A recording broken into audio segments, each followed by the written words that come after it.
शेतकरी मित्रांनो नमस्कार. मी आपला मित्र सचिन राऊत आपल्या आवडत्या शेती सम्राट या यूट्यूब चॅनलमध्ये सर्व शेतकरी मित्रांचं स्वागत करतो. तर शेतकरी मित्रांनो, की फेब्रुवारी महिन्यामध्ये बंपर उत्पादन देणारं पीक. तर शेतकरी मित्रांनो, तुम्ही माझ्या पाठीमागे पाहत असाल तर हे पीक आहे ढेमसाचं. तर शेतकरी मित्रांनो, मी 3 एकरामध्ये हे ढेमसाचं पीक घेतलेलं आहे.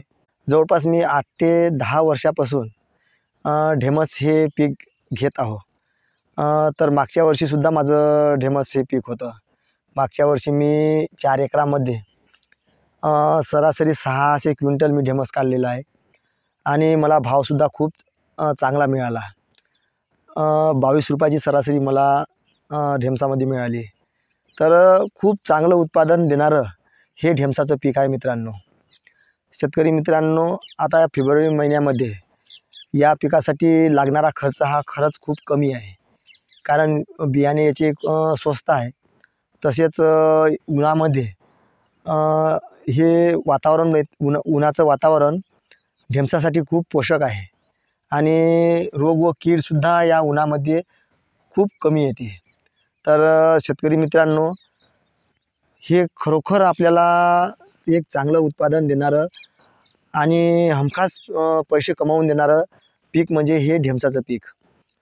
आपल्याला 10 रुपयाने जरी कमीत कमी भाव मिळाला आणि आपल्याला 15 क्विंटल जर आपण उत्पादन काढलं, 1.5 लाखामध्ये 50,000 रुपये आपण खर्च वजा केला तरीसुद्धा आपल्याला 1 लाख रुपये एकरी मिळवून देणारं हे पीक आहे.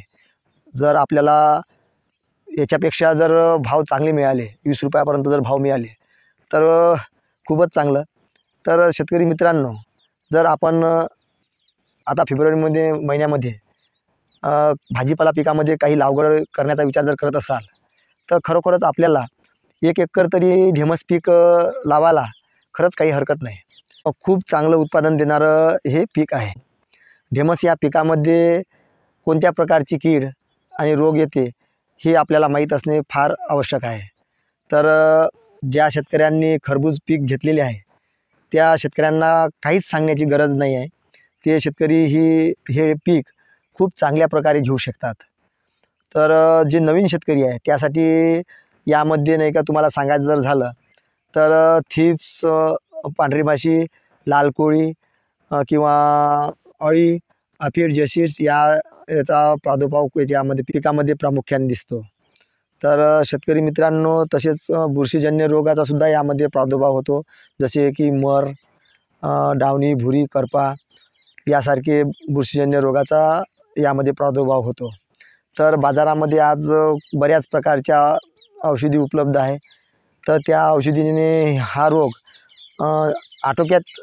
चांगल्या प्रकारे आटोक्यात येऊ शकतो. तर तुम्हाला जर खरोखर या महिन्यामध्ये जर लागवड करायचीच असेल तर तुम्ही खरंच ढेमसाची लागवड करू शकता आणि आपली आर्थिक उन्नती साधू शकता. तर शेतकरी मित्रांनो, आपला हा व्हिडिओ तो आपल्याला माहितीपूर्ण वाटला किंवा नाही हे कमेंटमध्ये मला सांगा. आणि अशाच माहितीपूर्ण व्हिडिओसाठी आपल्या यूट्यूब चॅनलला सबस्क्राईब करा आणि लाईकसुद्धा करा. तर भेटू पुन्हा.